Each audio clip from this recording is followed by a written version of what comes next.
விட்டு விட்டு நீங்க ஜனநாயகத்தை போக எங்கே போய் முடியும்? எனவேதான் சொல்லுகிறோம், ஏன் திராவிட மாடல் ஆட்சி தொடர வேண்டும்? எத்தனையோ திட்டங்கள், ஒவ்வொரு திட்டமும் கொண்டு வரப்பட்ட போது அது கேலி செய்யப்பட்டது, விமர்சிக்கப்பட்டது.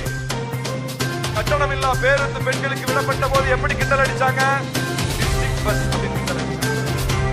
காலை உணவு திட்டம் கொண்டு வரப்பட்ட போது எப்படி விமர்சித்தார்கள்? ஒரு முன்னணி நாளிதழ்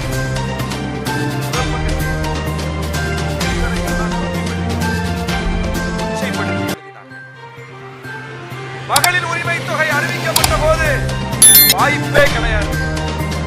ஏற்கனவே கிணறுல இருக்கீங்க, இது எங்கிருந்து கொண்டு வருவீங்க? இப்படி ஒரு திட்டத்தை செயல்படுத்தவே முடியாது.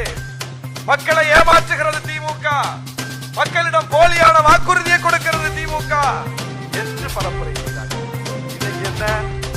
யாரெல்லாம் பரப்புரை செய்தார்களோ அவர்களெல்லாம் தங்கள் மாநிலத்தில் தேர்தலை சந்திக்க வேண்டும் என்றால் மகளிர் உரிமை தொகை என்கிற முழக்கத்தை முன்வைக்காமல், வாக்குறுதியை கொடுக்காமல் தேர்தலை சந்திக்கவே முடியாது என்கிற அளவுக்கு வந்துவிட்டார்.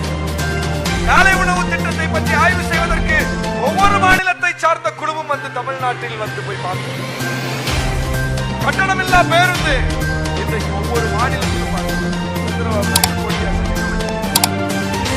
எத்தனை திட்டத்தை சொல்றது? எல்லா திட்டங்களும் கொண்டு வரப்பட்ட போது கேலி பேசப்பட்டது. இன்றைக்கு யார் கேலி பேசினார்களோ அவர்களாலேயே பின்பற்றப்படுகிறது. அதுதான் ஒரு திட்டத்தினுடைய